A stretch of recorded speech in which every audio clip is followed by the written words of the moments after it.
When I was a child, yeah, life was very difficult.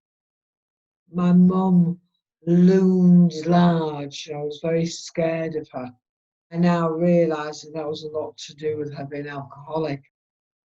The connection with her meant nothing. She would regularly take overdoses. Um, I'd come home from school and there might be things on my bed that she would put there for me, but as she was in hospital on life support, God knows what. And I could never say to people, I wish she would die. She was always telling me to go, get out. So about 14, I saw an advertisement for a bed sitter and I got the key, not with a real intention to go. It was the next time you tell me to go, I am going. A boyfriend lived nearby and got on the back of his Yamaha scooter with this great big stuffed toy, and I left with that, nothing more. All of the experiences with my mum taught me that the one person in this life I was never going to be was my mum. Never. And then when I was 19, I had my daughter. I remember promising her and my son, I will never be my mum to you, never.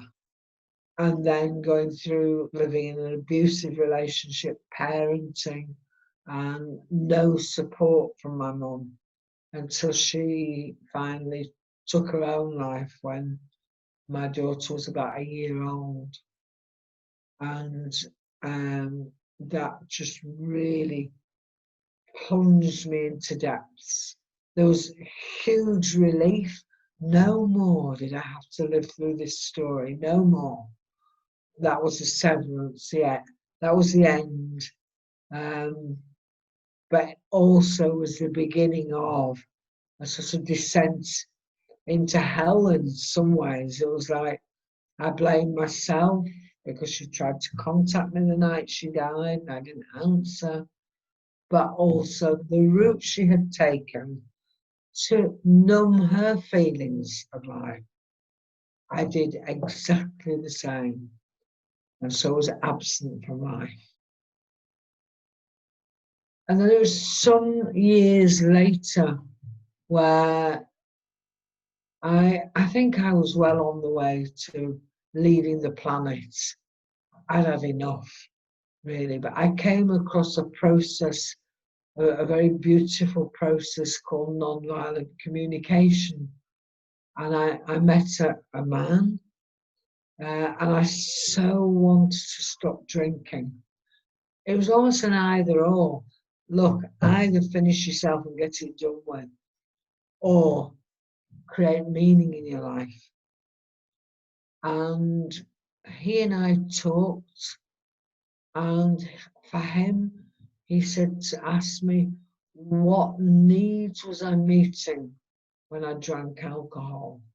I realised it was inner peace. That's what I was absolutely longing for. And he said, I want you to go back to the UK and focus on that.